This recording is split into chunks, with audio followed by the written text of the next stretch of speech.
मित्रा सांगो ना वेगे निगे मृग लक्षोना सवयची परत येऊ ना पुन्हा पुन्हा सीता रक्षावी। रामचंद्र भगवान की जय। हनुमान महाराज महाराज की जय।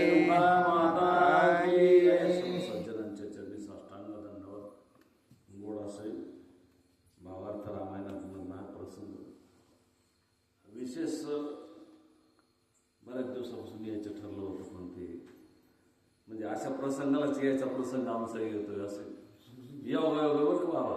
ज्या दिवशी मागं आलो त्या दिवशी तुम्ही नव्हते, म्हणजे तुम्ही देवालाच गेलेले होते. त्या दिवशी आम्ही येऊन इथला देव केला. आजही कसं काय चला आज पांडुरंगाची इच्छा आहे. रात्री ठरवलं होतं. गोड असा प्रसंग आहे. देव आपल्याला सांगतो, देव सांगतो भक्ताला बरं का की कसा कसा प्रसंग येणार आहे. कारण ही चित स्वरूप सीता म्हणजे आपल्या अंतःकरणातली सद्बुद्धी ही अगोदर पहिल्या लक्षात घ्या. हे अध्यायाचं वर्मच याच होते फक्त की आपल्या अंतःकरणामधली जी सद्बुद्धी आहे ना, त्या सद्बुद्धीला अहंकार कधी वेळा टाकेल याचा भरोसाच नसतो. आणि त्या अहंकाराच्या तावडीत एकदा का भक्त गेला की मग देवाला सुद्धा त्याचं कर्म होस तर काहीच करता येत नाही. म्हणून पुन्हा लक्ष्मणाला सांगतो, तू लक्ष देऊन ऐक. काय काय ऐक. खूप खूप गोड अशा वेळा तुम्ही सांगितलं की ते मायावी रूप घेतील.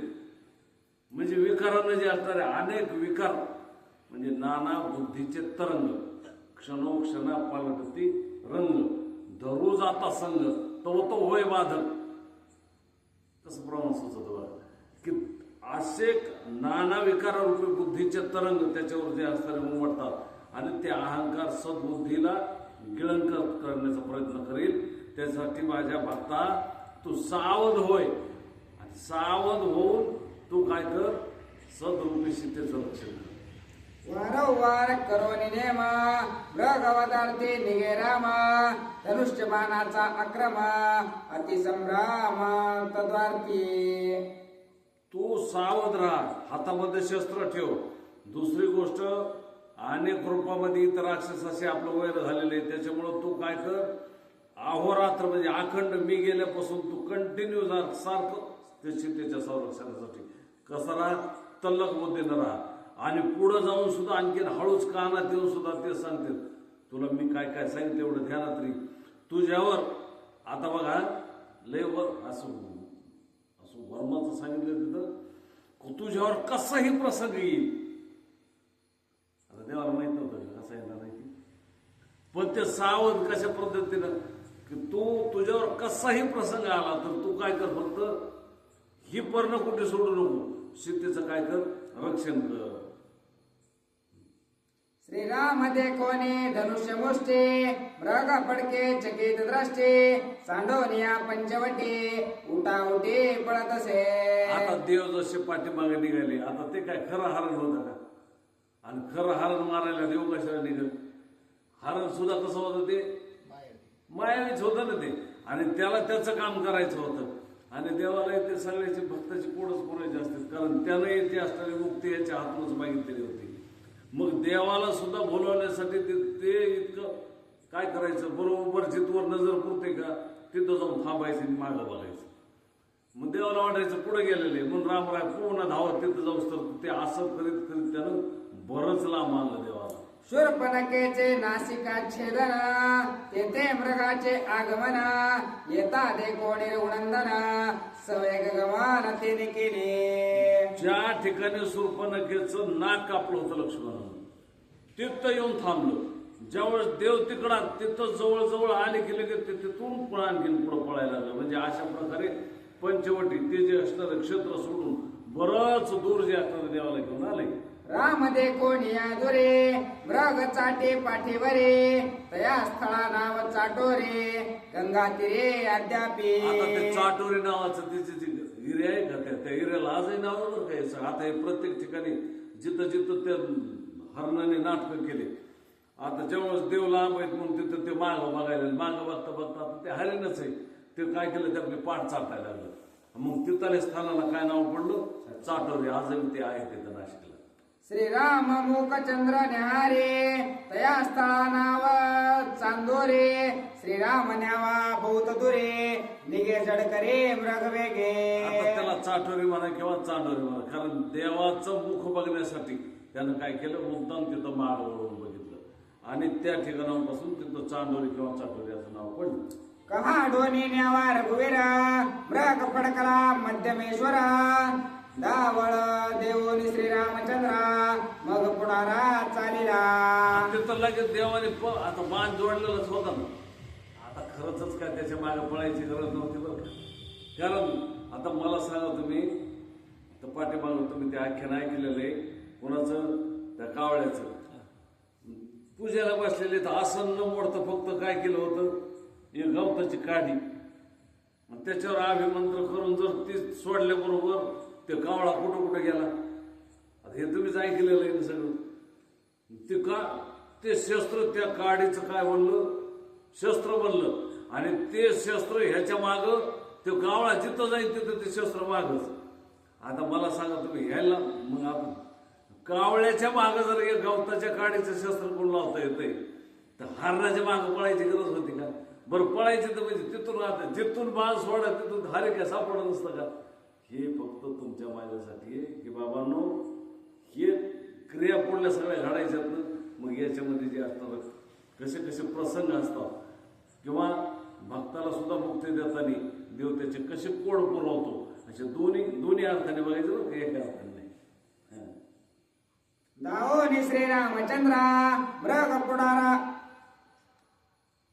कहा डोनी न्यावा रघुवीरा मृग फडकला मध्यमेश्वरा दावळ देवोनी श्रीरामचंद्रा मृग पुढारा चालिला दुरे अंतरावया पंचवटे मृग पळाला गंगा तटे श्रीराम धावे पाठोपाटे धनुष्य मुष्टे सज्जोने. त्या गोदावरीच्या गंगेच्या किनाऱ्याने जे असणारा देवाला घेऊन बराच दूर जे असणारा हरिण पुढं धावतोय आणि देव जे असणारे धनुष्य बांधून त्याच्या पाठीमागे निघाले. कोठे देतो दृष्टी भेटे कोठे पाहता दिसे सृष्टे श्रीराम मृगाची न सांडे पाटे दृढ बाणाटे सज्जोने. दृढ बाणाटे म्हणजे जे असणारे अगदी ओढी ओढलेली आणि ते जसं दिसत तसं ते असणारे देव बी त्याच्या पाठीमागे धावायचे, रामराय त्याच्या मागे धावायचे आणि जर पुढं जायचं आणि लगेच तिकडून देव दिसले की जराशी काय पुढं की ते दृष्टीपथात राहील. अशा प्रकारे जे असणार ते हरिण पुढून देव माग. कोठे दिसे कोठे न दिसे कोठे उडे मृग विन्यायासे श्रीराम धावे अति अवेशे बाणस पिच्छ बिंदावया. रामराय जोरात जे असणारे धावत आहेत तर ते नाही दिसले की त्याला असं वाटायचे देव माग पुन्हा तिथून माघारी गेली तर पुन्हा आपलं म्हणजे जे मुख्य हेतू आपला सुटायचा ना. मग ते काय करायचं, पुन्हा उडी हाणायचं. उडी हाणली की ते देवाला दिसायचं की रामराय पुन्हा जे असणारे धावायचे. असं धावत त्यानं परत आणलं. देखोनी श्रीरामाचा बाणा मृग वेगे सोडे ठिकाणा त्या ठाया नाव ठाण सावधान अवतारा. आता जिथून जे असणार देवाच्या असं दृष्टिक्षेपात आलं बाण सोडायचा की त्याला लगेच तिथलं ठाण सोडलं. मग तिथलं त्या एरियाला काय नाव पडलं, ठाण असं नाव पडलं. प्रथम कुंकुम ठाण मातोळ ठाण नाग ठाण वदाम ठाण पाचवे ते भौम ठाण मृग ठिकाण सोडित. कुंकुम ठाण आहे, वडाळ ठाण आहे, नाग ठाण आहे, अशा प्रकारे पाच ठिकाणी त्यानं काय केलं, जागा बदलल्या. मृग पाप छेदे श्रीराम रावो तो चिंपाप देह गावो नेऊर बिंदूनी पडला पाहो तो नेऊराव गावो तिथून नेऊर नावाचं गाव आहे. तिथं नेऊर गाव कुठलं की त्या ठिकाणी देवानं काय केलं, त्या ठिकाणाहून याची जी असणारी हा जे असणारा स्थूल देह आहे का, या स्थूल देहाची ममत्व सुटणार ज्या ठिकाणी नेऊर म्हणजे निवृत्ती. मग निवृत्ती कशी ती वृत्ती रेखा अवस्था तिथपर्यंत जायचंय आणि त्या ठिकाणी काय केलं की म्हणजे याचं जे असणार काय झालं पाहिजे, देव त्याच्या पाठीमागे रामराय चाललेत म्हणजे त्याचं देह तादात्म्य तोडीत चाललेत. आतापर्यंत जे 5 ठिकाणे सांगितले हे पंचमहाभूत जे स्थूल देहाच्या ठिकाणी त्यांचं ठिकाण. आता ते सगळं संपवलं. आता जे असणार तिथं पुढं काय होतं, याच्या आतमध्ये या देहाच्या आतमध्ये ज्याला आपण समजा जीव म्हणतो त्या जीवाची अवस्था कशी असते, तिथं जे असणारे सूक्ष्म रूपामध्ये हेच पंचमहाभूत. म्हणजे त्या ठिकाणी पंचमहाभूत पण सूक्ष्म रूपामध्ये जसे पंचज्ञानेंद्रिय जसं तसे निघतात. आणि त्या अधिष्ठात्री देवता तिथं नसतात. फक्त तिथं काय असतं तर मन, बुद्धी, इच्छा आणि अहंकार आणि याला धरणारी ही माया, हे जे असणारे तत्व. मग ह्याच तत्वाचे जे असणारा तो सूक्ष्म देव, त्या सूक्ष्म देहावर त्याला येण्यासाठी ते ठाणोरी नावाचं गाव. बाळ बेदिले जिवारे तो बाळगाव गंगा तीरे, लक्ष्मणा धावा झडकरे गिरा गजरे मृग आणि पडला. आता देवाने बाण सोडला आणि बाण सोडल्याबरोबर त्याच्या कुठं राहिला भाल प्रदेशावर. कुणाच्या? त्या हरिणाच्या. आणि मग तो जे भाल, मग त्याला भालगाव नाव पडलं. बरोबर आहे, भालगाव तिथं. कारण त्या ठिकाणी त्या हरणाच्या मस्तकावर बाण लागला आणि तिथून त्यानं ओरडायला सुरुवात केली. आता लागता श्रीरामाचा बाणा करोनी सप्त पाताळ उड्डाण, मारेच सांडे निज प्राण पाव लक्ष्मणा म्हणून. आता जसा बाण लागल्याबरोबर त्या हरिणानं एवढी उडी मारली की त्या ठिकाणी सप्त पाताळ म्हणजे त्याच्या देहामधले सप्तचक्र, कुणाच्या? त्या हरणाच्या देहामधले हे सप्तचक्र कुठले? स्वाधिष्ठान चक्र, मणिपूर चक्र, आज्ञा चक्र आणि शेवटचं सातवं सहस्त्रदल चक्र. म्हणजे ह्या सप्तचक्राचं छेदन व्हायचं कुणाच्या? या हरणाच्या. आणि त्याला जे असणारे ज्ञानरूपी अवस्था म्हणजे ती जी असणारी 17वी कला, अर्थात ब्रह्मशी एकरूप व्हायचं. म्हणून त्यानं तेवढी ती असणारी उडी मारली. आणि आता उडी मारून ज्या कामासाठी मृग आला होता त्याला ते काम सुरू केलं. लक्ष्मणा धाव लवकर आता. मारेच महामाव करा श्रीराम स्वरा सारिका स्वर, करोनी आक्रंदे दुस्तर दिन उत्तर ते ऐका. पण त्यानं आवाज कुणाचा काढला? हरणाचा नाही काढला. कुणाचा काढला? हुबरामरायाचा आवाज काढला. हे लक्ष्मणा, हे लक्ष्मणा, धाव लवकर. माझ्या जे असणारे या ठिकाणी जीवावर प्राणावर संकट आले. लक्ष्मणा वेगे धाव पाव मिळोने राक्षस समुदाव, रणे निरोधिले पाहो महाभावो धाव वेगे. हे लक्ष्मणा, हे महाभाव, हे जे असणारे वीर लक्ष्मणा, तू धाव लवकर. इथं जे असणारे या रणांगणाच्या ठिकाणी सगळ्या राक्षसांनी मला काय केलंय? चौकडून वेढा टाकलाय. आता जे असणारा मी वाचू शकत नाही, तू लक्ष्मणा धाव. असं रामरायांच्या आवाजामध्ये ते हरिण ओरडते. तू तव माझा निज सखा रणभूमीचा पाठीराखा, राक्षसे मारिले देखा रणमोचका पाव वेगे. रणमोचका पाव वेगे. मला रणांगणाच्या ठिकाणून सोडवणारा जे असणारा माझा पाठीराखा फक्त आणि फक्त तू आहेस भाऊ. त्याच्यामुळं कुणावर बी संकट आलं तर सगळ्यात अगोदर भाव धावून कोण जातो महाराज? फक्त भाऊ जातो. किती दुश्मनी असू द्या काही असू द्या, एका भागाचं तोंड नाही पाहू द्या. पण ज्या दिवशी खरं संकट पडतं त्या दिवशी कोण धावतं? आणि हे रामायण कशासाठी? त्याच्यासाठीच आहे महाराज. याच्यात सगळं जे खरं जे असतं, कुटुंबाबद्दल प्रेम राहावा, त्यांच्याबद्दल स्नेह राहावा, एक दुसऱ्याबद्दल प्रेम राहावा. पण सगळं ते आता या कलियुगामध्ये सगळं त्याच्या उलट होत चाललं. लय जास्त प्रेम करायला लागलं की त्याला म्हणते ते त्याचं काहीतरी काम अडकलेलं असेल. म्हणजे प्रत्येक गोष्ट व्यवहारामध्ये वाटण्यासाठी कठीण आहे. पण लक्ष्मणा, तू माझा पाठीराखा भाऊ आहेस. तू आता जे आता या ठिकाणी मला संकटातून सोडव. ऐसिया युक्ती अक्रंदोना मृग पाचा त्याग करोना, मारेच राक्षस होता जाना घेतला प्राण श्रीराम माने. त्यावेळेस असणारा एवढं मोठ्याने जे असणारा ओरडला तो की आता मी वाचू शकत नाही. लक्ष्मणा सगळ्या राक्षसानं काय केलंय? वेढा टाकलाय. आणि आता कसं धाव लवकर, मला सोडव यांच्यापासून, मी वाचू शकत नाही. एवढं म्हणला आणि हरिण रूप त्यानं सोडून दिलं. मूळ जे असणार तो मारीच रूपामध्ये आला आणि मारीच रूपामध्ये येऊन रामरायाने त्याचं जे असणार छेदन केलं. मृगदेह राक्षस देव स्थूळलिंग कारण देव, श्रीरामेच्छ दोन्ही निसंदेह मारिला पाहो मारीच. आता मारीच कसा मारला तर तुम्हाला सांगितलं. पहिल्यांदा काय केला? हा स्थूल देह तो संपवला. त्याच्यानंतर सूक्ष्म देह तो संपवला. कारण देह तोही संपवला. आणि महाकारण असे जे असणारे सर्वचे सर्व देहातून त्याची जे असणारी मुक्ती केली आणि त्याला जे असणारा निजात पाठवला. मरणे मारिले जन्मासहित देहे विदेही केला घात माया मारवाडी समस्त बाणे अत्यंत सुखी केले. माया संपवली महाराज त्याची आणि त्याच मरण माझे मरोनी गेले मज केले अमर. मरण कुणाला आहे? देहाशी काळाला खाऊ आणि तेथे आम्ही विठ्ठल गाऊ. आऊ वस्तुतः हे जे असताना मृत्यू कुणाला आहे महाराज? ह्या देह पडतोय आणि फक्त जीव आणि आत्मा याचा जो संबंध आहे का तो फक्त विच्छेद होतोय. वस्तुतः आपण काय म्हणतो देह तर तिथंच पडलेला असतो ना. माणूस एखादा समजा मेला तर काय ते माणूस मेला म्हणजे ते देह तर तिथंच पडलेला असतो ना. फक्त जातं काय तर त्याच्यामधला जो सूक्ष्म देह असतो ज्याला आपण जीव म्हणतो. जीव जीव ही भाषा कशासाठी आहे? फक्त ते आत्मतत्व. वस्तुतः आत्म्याला मृत्यूच नाही हे अगोदर पहिल्यांदा हे असं काही माझ्या वाटेल कसं हो असं येतं का फक्त रोजच असते असं.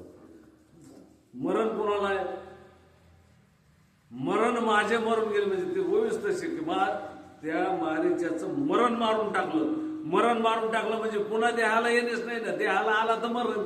आता त्याला देहाला यायचं म्हणजे पुन्हा नाही येणे जाणे आणि सहज कुंटले बोलणे मुक्त स्थितीमध्ये जे असणार त्याला बसावं.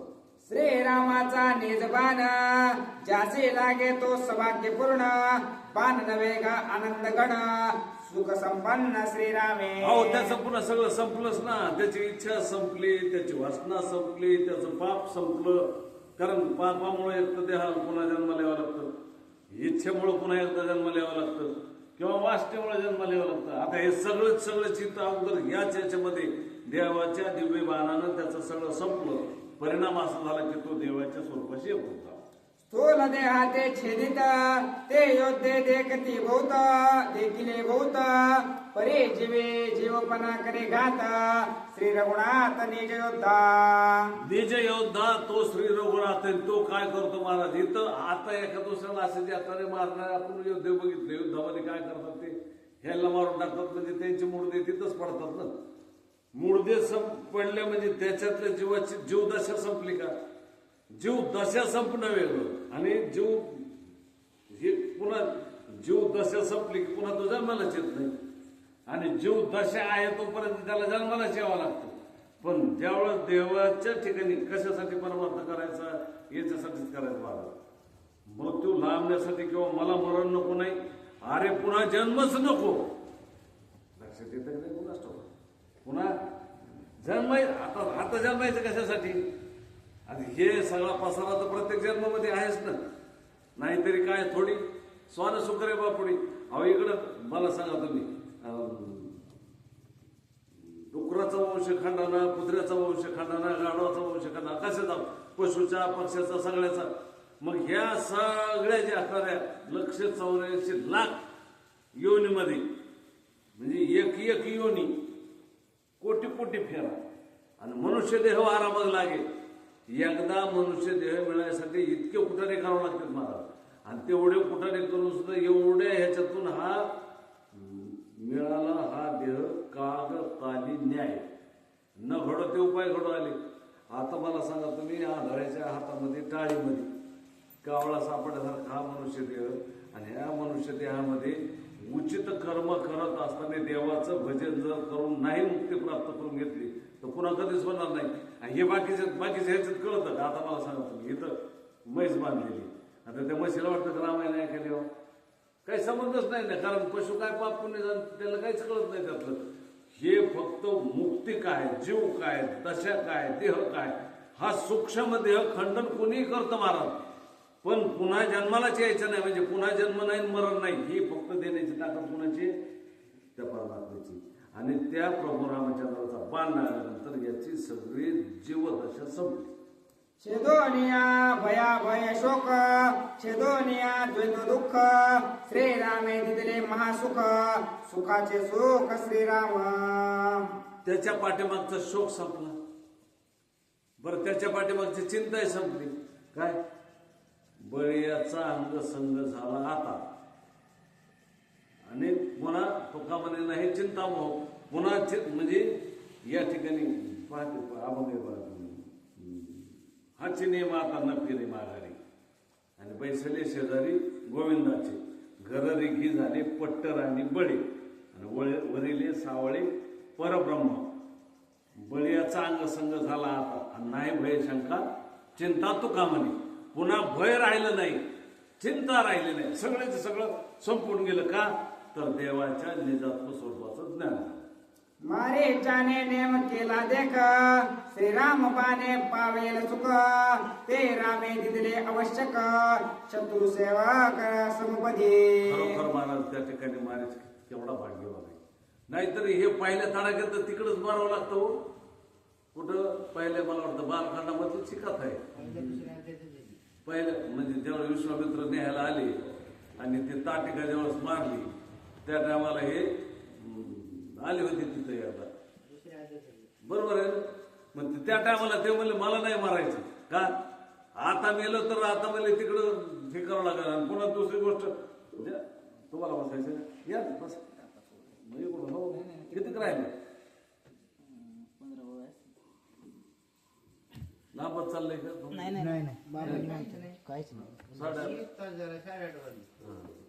लांबच असलं सांग म्हणजे आपलं पटकन घेतलेलं करून हा याच्यापेक्षा लवकर घ्यायचं म्हणजे पारायण केलं बरं मुक्ती प्राप्त झाली कुणाला या मारीच्याला कशामुळं त्यानं मुक्ती रावण सुद्धा म्हणला होता तुला आता तिथं नाही मरायचं मग इथं मग आणि मग त्या टायमाला सुद्धा त्यानं काय म्हणलं ते आता मला मी हरीण होतो हरण होऊन त्याच्या हाताने कायमचं मरण घालतो पण तो हाताने पुन्हा मग जाणवायला यासाठी मरण नग म्हणून हा जास्त राखून झाला हा माणूस मामा हरीण झाला प्रभु रामचंद्र भगवान की जय जे सुख भोगीची सनकाधिक त्याची सुख मारीच्या सदे आवश्यक बाप कृपाळू रघुकुळ टिळक सुखदायक संग्रामी सुखदायक संग्रामी बाप कृपाळू रघुकुळ टिळक महाराज जे संकाधिकाला म्हणजे ज्यांना आयुष्यभर साधना केली कशाची भगवत प्राप्तीसाठी या हा देह कष्टीला महाराज नव्हे नव्हे त्याला कशाचाच विचार केला नाही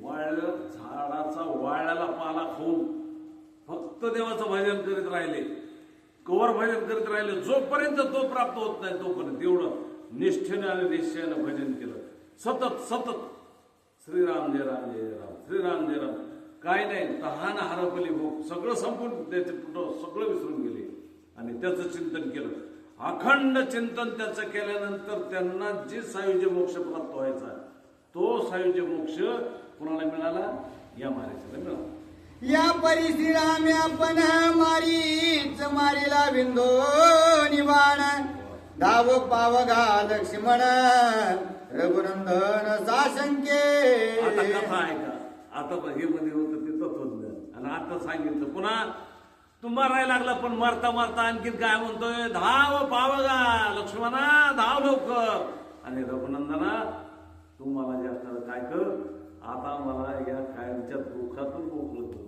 म्हणजे इकडं काय चालू आहे देवाच्या पुढं ओरिजिनल त्याच्या अंतकरणातली भक्ती चालू आहे आणि तिकडं काय चालू आहे लक्ष्मणा धाव लवकर बघा कशी मजा आता मारीचा ग्रंथाची हाक दुमदुमिले तिन्ही लोक ये सौमित्र आहे कुणी देख येईल आवश्यक धावण त्यावेळेस अगदी एवढं जोरामध्ये त्यानं आवाज केला एवढा जोरात आवाज केला की 3 लोकांमध्ये जे असताना तो आवाज गुंतवून गेला नवे नवे तो आवाज कोणाच्या कानी पडला लक्ष्मणजीच्या कानी पडला आणि त्याला वाटलं की आता नक्की लक्ष्मण धावत येईल हे लक्ष्मणच नाही तिथं ते रावणही बसलेला होता आहे ते वाटत बघत होता संधीची एवढंच नाही तर हे शब्द कोणाच्या सीतामाईच्या सुद्धा कानात पडली धावण आलिया लक्ष्मण अनर्थ होईल दारुण मागे येवो निरावण सीतारण करील बघा मला वाटते उद्याच्या आधी ते बघा घेत गोड कथा ते सांगितलं की आता लक्ष्मणजी कुठं जातील धावणे म्हणजे यांच्या कामासाठी कारण ते सहजासहजी जात नाहीत बरं का अजिबात जात नाहीत काय आता उद्या लय गोड करतात तर तुम्हाला सांगतो थोडस, पण तिथं पुढलं रामायणच घडलं नाही, घडायचं नाही ना, ते नाही गेलं. म्हणून आता नावीला जाणं सीता साहेबाला काय करावं लागतंय, नको ते लांछन लक्ष्मणाला लावावं लागतंय. आणि मग नावीला जाणं ते जातील आणि माग रावण त्या ठिकाणी पर्णकुटीवर येईल. जरी लक्ष्मणाला येईल तत्वता तरी त्याची राहून देईल सीता. बोलेल उत्पातता अति त्रासता दाडील. लक्ष्मणाला बजाव सांगितलेलं आहे ना, तू काय कुटाणा करायचं तर कर, पण काय तरी तलं येथून हलायचं नाही. सीतेचं संरक्षण करायचं जबाबदारी तुझी. माझं काय व्हायचं ते होती, मी त्रैलोक्य संहार करून या हरणाला नाही, सगळं जरी त्या ठिकाणी जगत विश्व जरी या हरणाच्या बाजूला उभं राहिलं, सगळ्याला संपवून आणि मी परत येईल हे सांगितलं होतं. त्याच्यामुळे लक्ष्मणाला हा विश्वास होता. भक्ताला आपल्या देवावर विश्वास असतो की काय, की माझा पांडुरंग परमात्मा आल्याशिवाय राहणार नाही, तो येणार म्हणजे येणार, याची मला खात्री आहे. त्याची भक्ती रात्रंदिवस त्याचं चिंतन करायचं, त्याची भक्ती करायची, कशाला करायची, फुटाने खायला नुसते नुकते खायला. तो विश्वास पाहिजे, कारण विश्वास येतो करी स्वामीवरी सत्ता सकळ भोगिता होय, त्याचे विश्वास पाहिजे महाराज. आणि परमार्थात पहिलं पाऊल काय असेल तर तो विश्वास आहे महाराज, विश्वास. कारण विश्वास जर नसेल तर तुमचं काहीच होऊ शकत नाही. याच्यासाठी पहिल्यांदा जीवनामध्ये, आणि त्याच्यामुळे त्याला विश्वास होता. कोणाला? लक्ष्मणाला. तो निघायलाच तयार होणार नाही, पण सीता मात्र त्याला काढून दिल्याशिवाय राहणार नाही. हा तव मायावी मृग पूर्ण अलक्ष योजिले विंदान. धावण्यानोनी लक्ष्मणा सीतारण सारावे.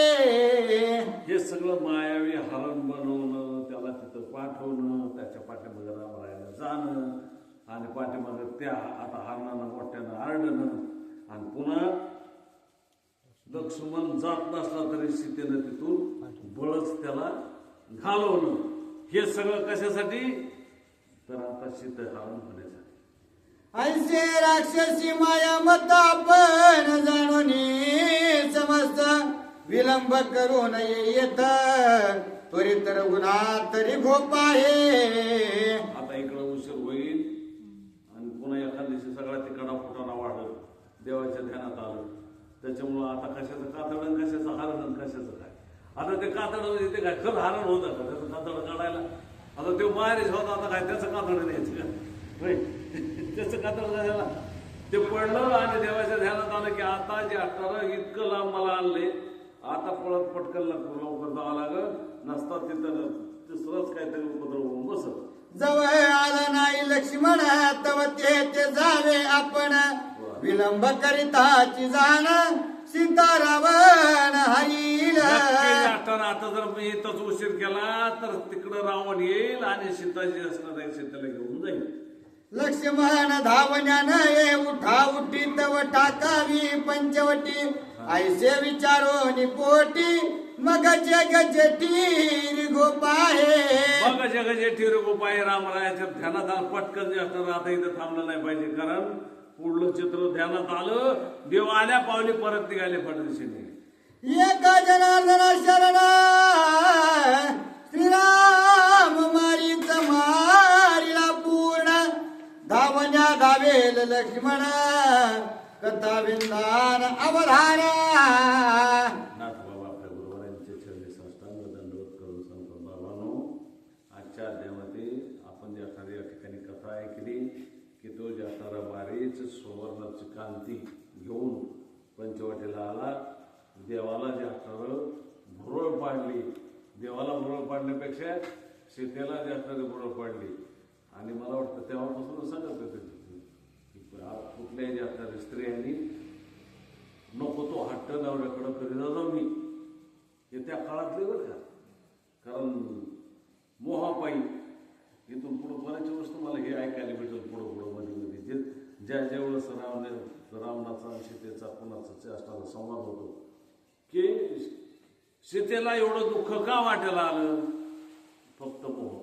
कशाचा? सुवर्ण कांतीयुक्त हा जास्त रंग पाहिला आणि जवळचा राम कुठं पाठवला? आता मला सांगा देव जे मागतंय का तेच देतंय. लय मजेदार आहे बरं काही शेवटची ओळी का लय मजेदार आहे. तुम्ही मजेदार आहे म्हणजे गहन अर्थाची. मला सांगा तुम्ही ते हरण का कमी होते का तिथं? ते हरण का बघितलं की त्याचं जे कातड होतं का ते सोन्यासारखं चमकत होतं. मग बायाला नवऱ्यापेक्षा जास्त काय आवडतं? शाबास. हे मी नाही म्हणते तिकडून बाबा म्हणाले ना हे बी नाही सांगत ती. खरोखरच स्वर्ण आवडतं हे ग्रंथ सांगताय आपल्याला. आणि मग जवळचा नवरा लांब लावला कशासाठी? सोन्यासाठी. हा बरोबर सोन्यासाठी. मग देव आता देवच स्वतः देव त्याला ओळखून नाही का आलं की हिला माझ्यापेक्षा जास्त काय आवडायलं? आता नीट आहे का? अख्खी लंका सोन्याची हवाली करून दिली तिच्या. प्रभू रामचंद्र भगवान म्हणले आता तिथं सोनं असं पण मी असं ध्यानात देतोय का थोडं? हे आपलं सगळं मी लयच असा गमतीचा मेळ आहे सगळा. इच्छा सोन्याची केली का तू घे सोनं. मग त्या सुवर्णातून राम वजा केला आणि नुसतं सोनं. आता सोन्यासहित राम पाहिजे होता ना. मग रामासाठी पुन्हा तिथं सोनं मिळालं पण राम नाही म्हणून रडत बसावं लागलं. ती सीतानी अशी गोड कथा गोड रामायण ऐकणार आहे तुम्ही. धन्यवाद. तुमचं सर्वांचे चरणी नमस्कार. पुंडलिका वरदे हरी विठ्ठल श्री ज्ञानदेव तुकाराम